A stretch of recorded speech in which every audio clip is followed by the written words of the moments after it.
Okay, now let's start with the case laws.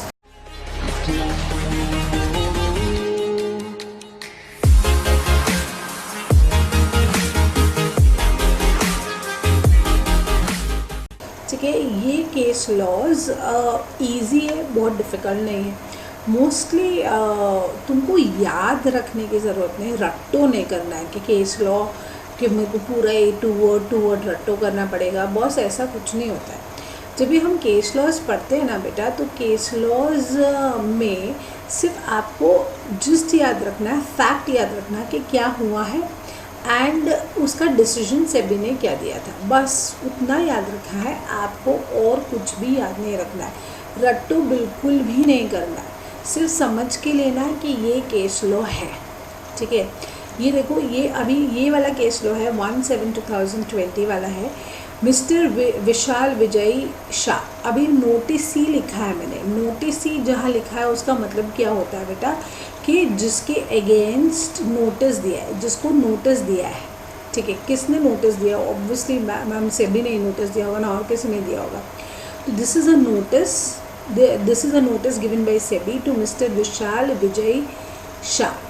अच्छा, whole time member, मतलब obviously SEBI के बहुत सारे मेंबर्स होते हैं, उसमें एक होल टाइम मेंबर होता है। होल टाइम मेंबर ने मिस्टर विशाल विजय शाह को नोटिस दिया। मैम ये विशाल विजय शाह कौन था? Obviously he was a stock broker, clearly लिखा है ही वॉज अ स्टॉक ब्रोकर।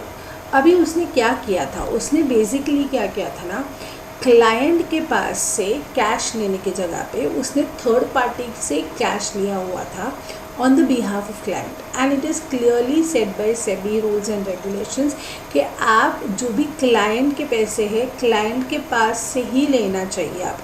आपको कोई थर्ड पार्टी के पास से on the behalf of client नहीं लेना चाहिए। जैसे फॉर एग्जांपल, मान लो अगर सपोज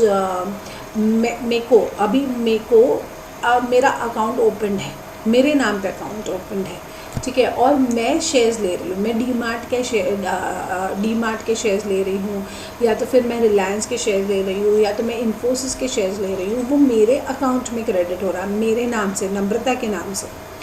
तो जो भी पैसा मुझे ब्रोकर को देना है, it should go only in from my account, मेरे अकाउंट से वो पैसा जाना चाहिए। ठीक है, मेरे हस्बैंड के अकाउंट में से वो पैसा नहीं जा सकता है, मतलब वो बैंक अकाउंट से पैसा नहीं जा सकता है जिस पे अलोन मेरे हस्बैंड का नाम है, तो वो थर्ड पार्टी हो गया। So now third party transactions are not allowed, क्योंकि बहुत फ्रॉड हो रहे थे पहले। ठीक है, बहुत हो रहे थे। लोग कैसे कर रहे थे, बहुत सारे जन ऐसे कर रहे थे कि मेरी मम्मी कुछ काम नहीं करती है, तो मैंने क्या कर लिया, मैंने इन्वेस्टमेंट मेरी मम्मी के नाम पे ले लिया। ठीक है, पैसा मैं भर रही हूँ बट मैं इन्वेस्टमेंट मेरी मम्मी के नाम पे ले लिया। वो सीनियर सिटीज़न है ताकि इनकम टैक्स में से उसको लायबल ना हो। सो लोग ऐसे बहुत फ्रॉड कर रहे थे, इसके लिए सेबी ने बोला third party transactions are not allowed. ठीक है, सो यहाँ पे स्टॉक ब्रोकर ने क्या किया, ये देखो क्लियरली, देखो उसने क्या किया, उसने पूरा गाइडलाइंस ही तोड़ा है। ठीक है, receive the funds the client and settlement bank account from third party के नाम से उसने क्लाइंट अकाउंट सेटल किया and cash, and made the payment to the third party, payment भी उसने थर्ड पार्टी को किया ऑन बिहाफ ऑफ क्लाइंट्स। अरे इन शॉर्ट, आपने क्लाइंट के अकाउंट से डीलिंग किया ही नहीं है, डायरेक्टली आपने थर्ड पार्टी के अकाउंट से डीलिंग किया है, तो ऑब्वियसली अलाउड नहीं है। प्लस उसने उसके अकाउंट में से बहुत सारा कैश भी विड्रॉ किया, बैंक अकाउंट में से, क्लाइंट के बैंक अकाउंट में से कैश भी विड्रॉ किया, तो ऑब्वियसली ये गलत हुआ। सो मेन ये जो मैंने रेड में लिखा है वो बहुत इम्पॉर्टेंट है। ठीक है, सो ये जो काम किया है उसने गलत किया। ऑब्वियसली सेबी ने उसके अगेंस्ट एक्शन लिया, और सेबी ने बोला बॉस आपने ये थर्ड पार्टी के थ्रू फंड्स ट्रांजैक्शंस किया है, आपने जो फंड्स एक्सेप्ट किया है और आपने जो फंड्स दिया है वो आपने थर्ड पार्टी को दिया है rather than directly from the client account. So आपको उसका वैलिड एक्सप्लेनेशन देना पड़ेगा, और उन्होंने कोई ऐसा चीज़ सबमिट नहीं किया या कोई ऐसा स्टेप्स नहीं लिया जिसके कारण ऐसा पता चला कि ये जो ट्रांजैक्शन थे वैलिड थे। प्लस जब ये इन्वेस्टिगेशन हुआ उन लोगों ने मान लिया कि उन लोगों ने इरेगुलर ट्रांजैक्शन किया था। देखो यहाँ पे लिखा हुआ है, further the notice in the submission has it self admitted of doing carried out illegal practices. और उसने सामने से मान लिया कि बॉस उसने वायलेशन किया है, उसने कोड ऑफ कंडक्ट तोड़ा है। सो ब्रोकर्स के लिए जो कोड ऑफ कंडक्ट सेबी ने दिया था वो कोड ऑफ कंडक्ट तोड़ा है। सो यहाँ पे देखो, notice he has violated the provisions of clause A 1, 2 and 5 of code of conduct which is specified in 2। Ma'am ये क्लॉज A 1, 2 and 5 क्या है? So it is not important, फिर भी एक बार देख लो 1, 2 and 5 क्या है। 1 इज़ इंटीग्रिटी। इंटीग्रिटी का मतलब क्या होता है? इंटीग्रिटी का मतलब क्या होता है कि आपको बहुत ऑनेस्ट रहने का, ठीक है, आपको जो भी डीलिंग करने का वो एकदम फेयर डीलिंग होना चाहिए। आपको जब भी 2 है, आपको जब भी कोई भी काम करोगे with due diligence and due carefully काम करने का और सारे सेबी के गाइडलाइंस फॉलो करने के, ठीक है। वो 5th है, you have to comply with all the statutory requirements जो इन लोगों ने किया नहीं था। इसके लिए उनके ऊपर पेनल्टी इम्पोज हो। प्लस BSC ने भी जब इंस्पेक्शन करने आए तभी उन लोगों ने भी देखा कि नोटिस ने ये चीज़ एक बार नहीं पर बार बार किया, रिपीटिवली उसने सेबी के जो सर्कुलर्स थे, सेबी के जो गाइडेंस थे वो तोड़े हुए, कोड ऑफ कंडक्ट तोड़ा हुआ है। तो देखो यहाँ पे लिखा है, BSC has earlier conducted the inspection and upon the consideration it was that, क्या लिखा है इन इंस्पेक्शन रिपोर्ट में, क्या लिखा था, it was observe that the violation was committed by noticee in instant proceedings are repetitive nature, मतलब बहुत बार किया हुआ है उन लोगों ने, ठीक है। सो ऑब्वियसली उनके अगेंस्ट एक्शन हुआ और क्या ऑर्डर पास किया गया, ऑब्वियसली उसका certificate of registration of noticee was suspended for 1 year। I hope you are clear with this case law. Okay, now we start with the second case law, ठीक है। Second case law देखो कौन सी date का है, 5/6/2020। Narendra Singh Tanwar proprietary of messrs capital true financial services, ये notice ही है, मतलब obviously SEBI ने उसको नोटिस भेजा है। सेबी के कौन से मेंबर ने, होल टाइम मेंबर ने उसको नोटिस भेजा है। मैम अभी ये कौन था? ये एक इन्वेस्टमेंट एडवाइज़र था। देखो यहाँ पे लिखा है इन्वेस्टमेंट एडवाइज़र। सो मैम उसने किया क्या कि उसको नोटिस भेजा? उसने क्या किया पता है? उसने झूठे वादे किए, ठीक है। क्लाइंट को बोला कि बॉस अरे यार I am so nice, I am very happy, मतलब मैं इतना अच्छा हूँ, मैं इतना अच्छे से इन्वेस्टमेंट एडवाइजमेंट देता हूँ कि लोगों को ह्यूज प्रॉफिट्स होता है, ठीक है। आपको क्या करना है, मैं आपको प्रॉमिस करता हूँ कि आपको 4 महीने में एंड 10 दिन, देखो क्लियरली लिखा है इधर, देखो 4 months and 10 days मैं 28.8 lakhs करवा दूंगा आपके इन्वेस्टमेंट का। आपको just nominal amount of 20,000 invest करना है। अरे सबसे पहले तो मैं जाऊँ फिर ऐसा इन्वेस्टमेंट एडवाइज़र के पास, ठीक है। सबसे पहले तो मैं जाऊँगी ऐसे इन्वेस्टमेंट एडवाइज़र के पास जो सिर्फ 20,000 लेके 4 महीने और 10 दिन में 28.80 lakhs जितना इन्वेस्टमेंट मेरा पोर्टफोलियो इतना बढ़ा देगा। और तो उसने बोला बट मैं तो फ़ीस चार्ज करूँगा, तो उसका फ़ीस था 4,47,200, ठीक है। और उसने क्या बोला, उसने बोला क्लाइंट को कि बॉस एक काम करो, आप मुझे 1,30,000 as an instalment, first instalment मेरे को दे दो, ठीक है। फर्स्ट इंस्टॉलमेंट मेरे को दे दो 1,30,000। और वो बेचारा जो जिसने कंप्लेन लॉन्च किया और जिसने ये इन्वेस्टमेंट एडवाइज़र के गए, उसने बेचारे ने 1,30,000 दे दिया। अभी जिस दिन 1,30,000 दे दिया, फर्स्ट डे वो क्लाइंट को हेवी लॉस हो गया। वो जिसने कंप्लेन किया ना उसके केस, उसको हेवी लॉस हो गया। तो उसने बोला बॉस हमको आपके साथ करना नहीं है, आप एक काम करो, हमारा फ़ीस हमको वापस दे दो। तो ये भाई साहब ने मना कर दिया कि मैं आपको फ़ीस, वो रिफंडेबल नहीं है, मैं आपको फ़ीस नहीं दूंगा। तो ऑब्वियसली उसके क्लाइंट को आया गुस्सा, उसने सेबी को कंप्लेन किया, सेबी ने उसके अगेंस्ट एक्शन लिया। चलो देखते हैं क्या एक्शन लिया। ऑब्वियसली उसका सर्टिफिकेट कैंसिल कर दिया, बहुत हेवी एक्शन लिया, उसका सर्टिफिकेट कैंसिल कर दिया। प्लस उसको कैपिटल मार्केट को एक्सेस करने का परमिशन नहीं दिया for the period of 2 years, plus उसका इन्वेस्टमेंट एडवाइज़र वर्ड वो किधर भी नहीं लिख सकता है एज उसके लेटर हेड पे, उसके वेबसाइट पे, क्योंकि उसका सर्टिफिकेट ही कैंसिल कर दिया। सो देख लो अभी क्या लिखा है, दो वही लिखा हुआ है, क्या लिखा है, and demanded notice in Insta, however after suffering the loss on very first day, जब ये सर्विसेज अवेल किया तो वेरी फर्स्ट डे, ठीक है, the complainant asked the noticee to return the amount back, complainant ने बोला कि बॉस मेरे को मेरा पैसा वापस चाहिए, तो noticee refuse to refund the money so taken as service fees, and obviously he stopped attending his calls, तो he filed a complaint with SEBI, ठीक है। The complainant has forward to the notice for resolution and submitted action taken report in SEBI। Scores obviously हम करेंगे जब भी ombudsman chapter करेंगे, तभी तुमको स्कोर्स वर्ड समझ जाएगा, ठीक है।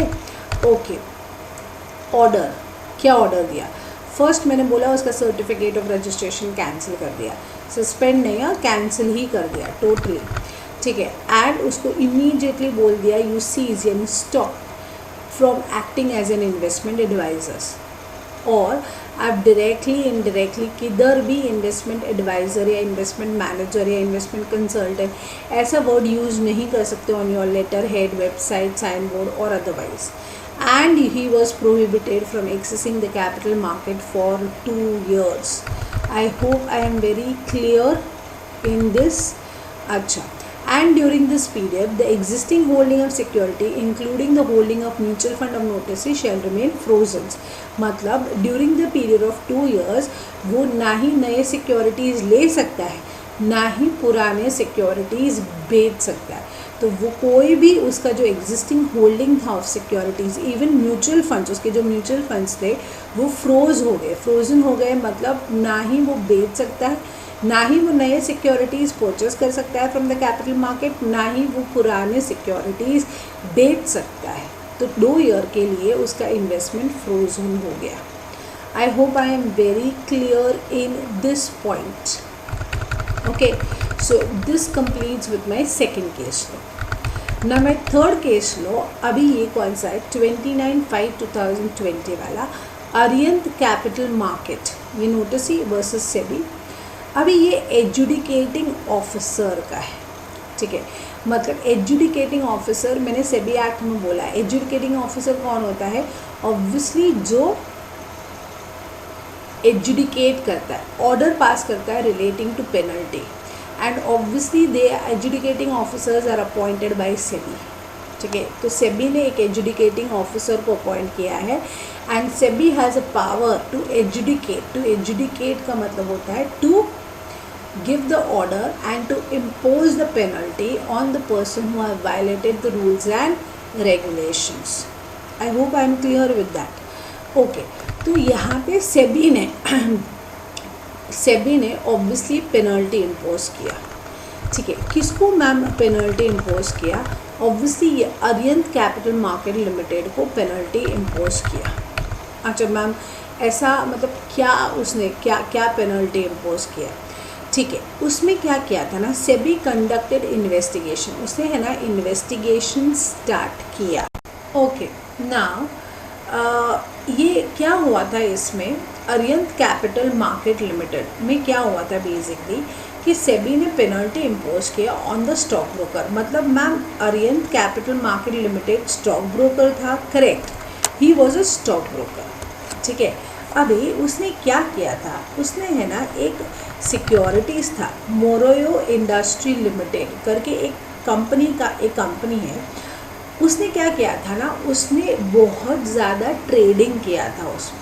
मैम तो ट्रेडिंग करना गलत थोड़ी है, ट्रेडिंग करना गलत नहीं है, बट फॉल्स मार्केट क्रिएट करके ट्रेडिंग करना गलत है। उसने क्या किया था, Jan 15, 2013 से लेके August 31, 2014 तक उन लोगों ने ये शेयर्स का इतना ज़्यादा ट्रेडिंग किया था, on an average every day 1300 to 1400 shares वो लोग परचेस कर रहे थे, ठीक है। उन लोगों ने थोड़े थोड़े फेजेस में डिवाइड करके उन लोगों ने ये मोरैया इंडस्ट्रीज़ के शेयर्स परचेस किया। 1 फेब ऑलमोस्ट जैन से स्टार्ट हुआ टिल नवंबर, मतलब जैन 15 से स्टार्ट हुआ टिल ऑलमोस्ट समझो नवंबर 2013 तक उन लोगों ने almost 1,45,000 shares plus 900 and something 926 shares का उन लोगों ने बहुत ज़्यादा ट्रेडिंग किया था just to create a false market.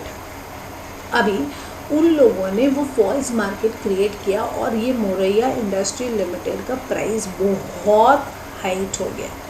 ठीक है, सो ये तो गलत है यार, तुमने ऐसा किया तो ये तो गलत है। तुम लोगों ने यहाँ पे फॉल्स मार्केट क्रिएट करने के लिए ट्रेडिंग किया ताकि मोरैया इंडस्ट्रीज़ का शेयर का प्राइस बहुत बढ़ जाए, तो obviously it is wrong on the part of you. तो यहाँ पे ऑब्वियसली सेबी को पता चला, सेबी ने सारे ट्रांजैक्शंस देखे, पता चला, तो सेबी ने वहाँ पे एक एडजुडिकेटिंग ऑफिसर को अपॉइंट किया।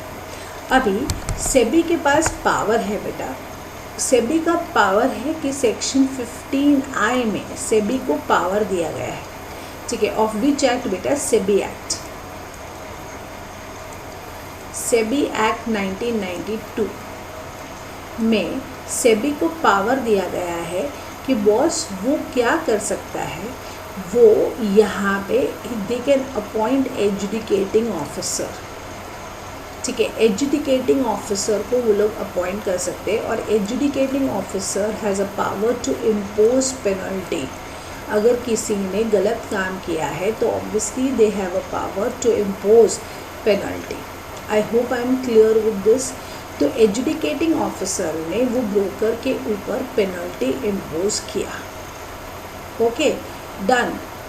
ओके, नाउ कौन सा पेनल्टी इम्पोज किया, under what section penalty impose किया? सेक्शन 15HB के against. 15HB of which act? Obviously ma'am SEBI act, SEBI act 1992 के अगेंस्ट पेनल्टी इम्पोज किया। अभी सेबी एक्ट में क्या लिखा हुआ है? अभी याद रखो, सेक्शन 15A से लेके सेक्शन 15HB तक पूरा पेनल्टी के सेक्शंस हैं। ठीक है, 15A, 15B, C, D, E, F, G, H, HA, HB, इतने सारे पेनल्टी के सेक्शन। अभी 15HA तक प्रिसाइज पेनल्टी है, मतलब ये किया तो ये पेनल्टी। जैसे A है books of accounts records maintain नहीं किया तो ये पेनल्टी। B है कि आपने क्लाइंट के साथ कॉन्ट्रैक्ट में एंटर नहीं किया तो ये पेनल्टी। C है आपने इन्वेस्टर ग्रीवियंसेस रिजॉल्व नहीं किया तो ये पेनल्टी। ठीक है, तो वैसे D, E, F, G, H, HA तक प्रिसाइज पेनल्टीज है।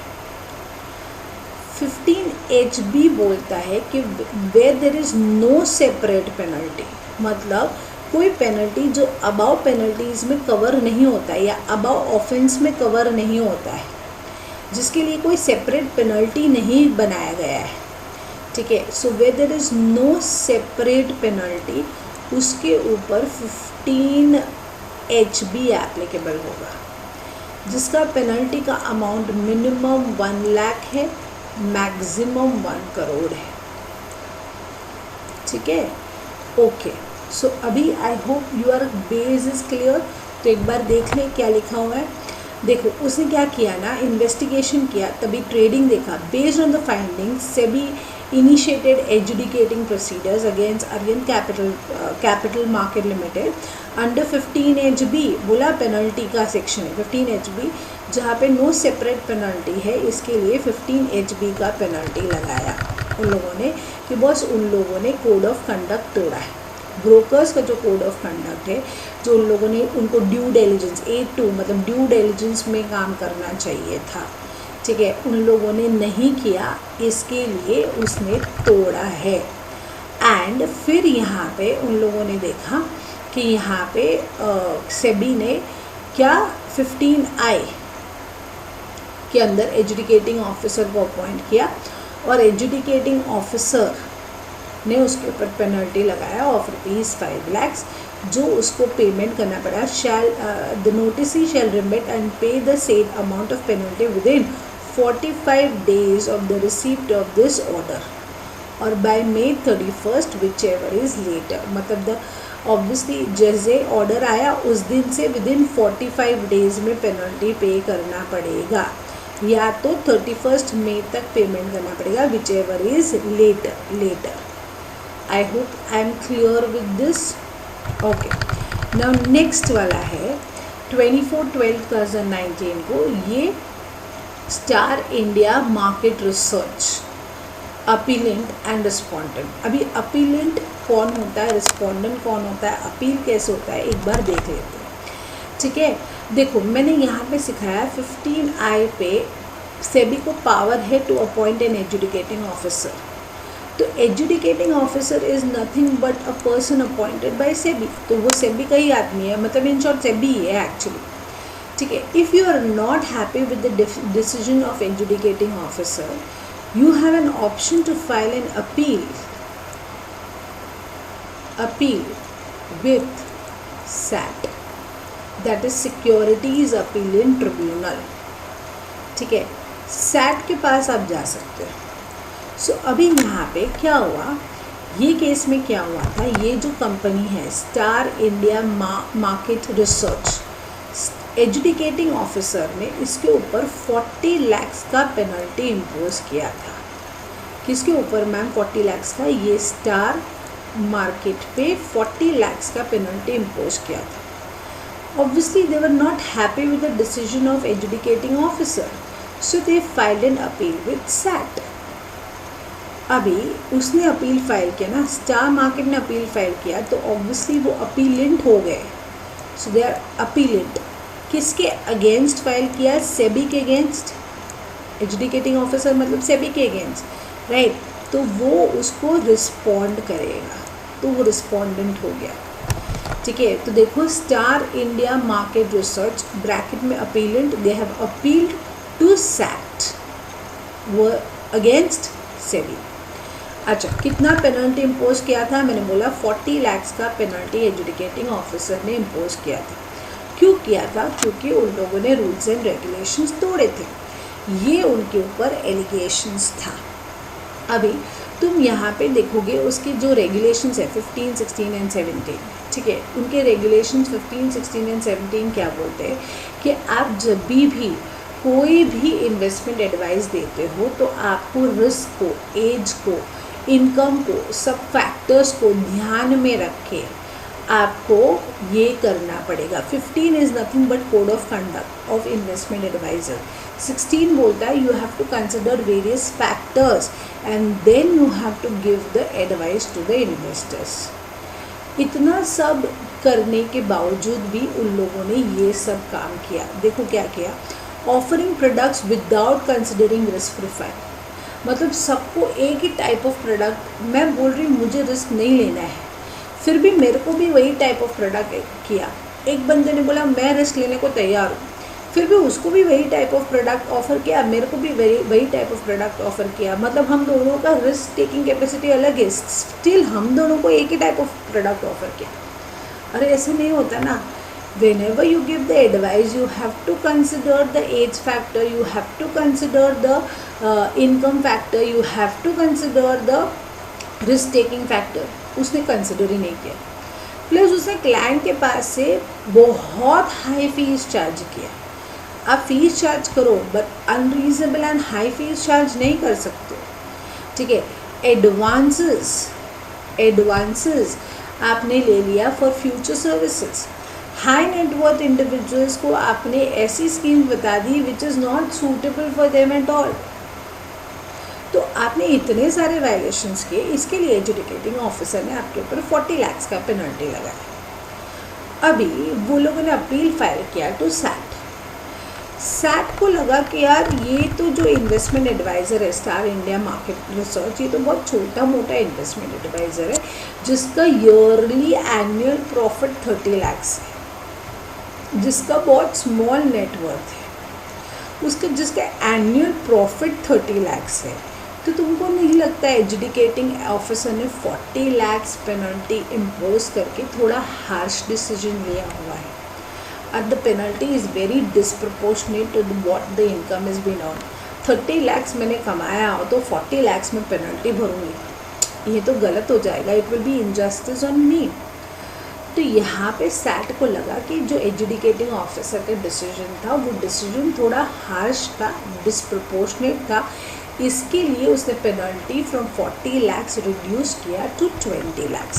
सो देखो वहाँ पे लिखा हुआ है clearly, appellant file an appeal and appeal was partly allowed. कैसे? सैट को लगा it was too harsh and too disproportionate, क्योंकि उसका almost profit was about 30 lakhs in a year and very small net worth. इसके लिए he reduce the penalty from 40 lakhs to 20 lakhs. Okay, now 31(3). now next case laws, this is the last case law. JP Capital Services Limited versus SEBI. Obviously उसको notice मिला था. किससे notice दिया था? सेबी ने उसको नोटिस दिया था. ये कौन है? ये डिपॉजिटरी पार्टिसिपेंट है. ठीक है, मैंने डिपॉजिटरी एक्ट में तुमको कराया है. There are 2 depositories in India. I hope सबको पता है. ठीक है, NSDL है, NCDSL है. उसके अंदर होते हैं डिपॉजिटरी पार्टिसिपेंट. मतलब डिपॉजिटरी पार्टिसिपेंट एजेंट होते हैं एंड डिपॉजिटरी उनके प्रिंसिपल होते हैं. ठीक है, अभी ये डिपॉजिटरी पार्टिसिपेंट को या तो NSDL या तो CDSL के अंडर रजिस्टर होना ही पड़ता है.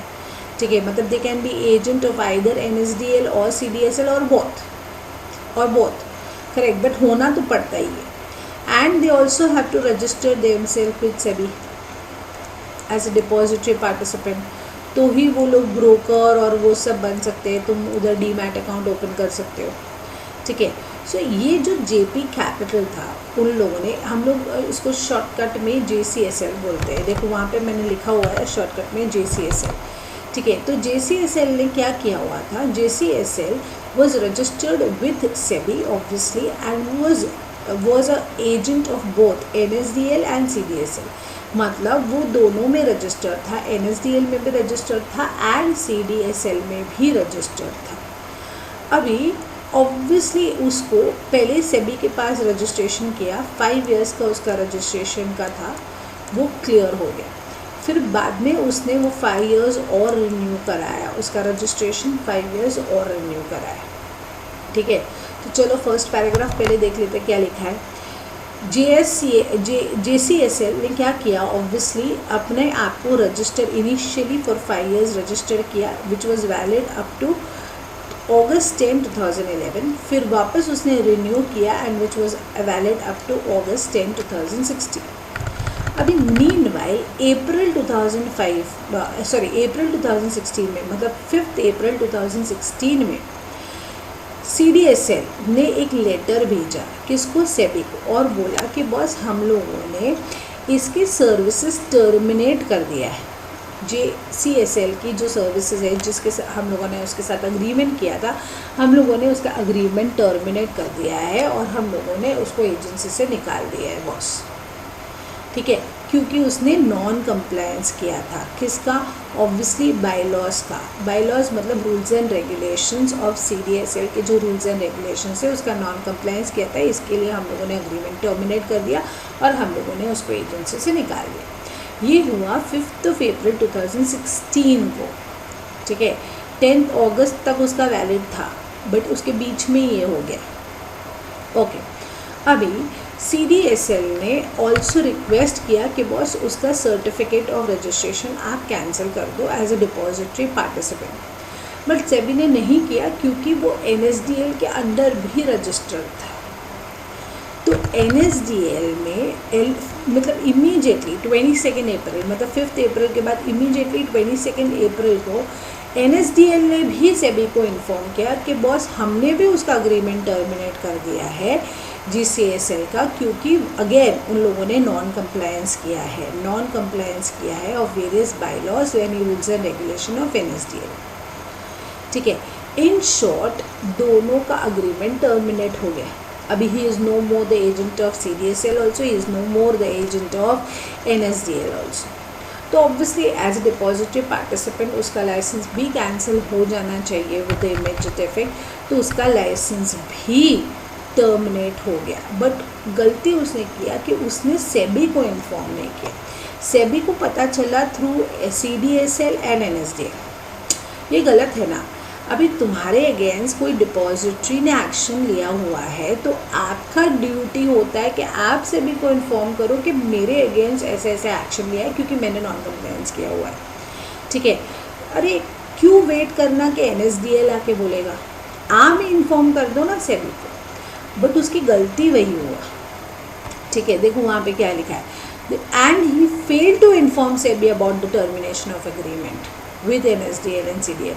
तो सेबी ने ऑर्डर दिया, बस ये तो गलत है, आपको पहले इन्फॉर्म करना चाहिए था, ठीक है। मतलब आपने वायलेशन किया of clause number 14 code of conduct, ठीक है। और मतलब clause number 14 of code of conduct of depository participant क्या बोलता है कि अगर आपके अगेंस्ट किसी ने डिपॉजिटरी ने एक्शन लिया हुआ है तो you have to immediately inform SEBI regarding such action be which is being taken by depository.